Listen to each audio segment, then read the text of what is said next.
पात्रता परीक्षा सुरू झाली. आता या परीक्षेचा पेपर फोडण्याचा तयारीत असलेल्या टोळीचा पर्दाफाश झालेला आहे. मुरगुड स्थानिक गुन्हे अन्वेषणच्या पथकानं 9 जणांना ताब्यात घेतलंय. आपल्यासोबत रणजित माजगावकर जोडले गेलेत.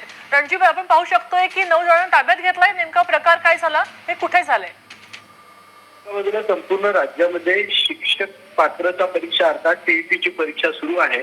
तर दुसऱ्याच बाजूला कोल्हापूर जिल्ह्यातील मुरगुड इथं या परीक्षेचा पेपर फोडण्याच्या तयारीत असणाऱ्या 9 जणांना मुरगुड पोलिसांनी ताब्यात घेतलेले आहे.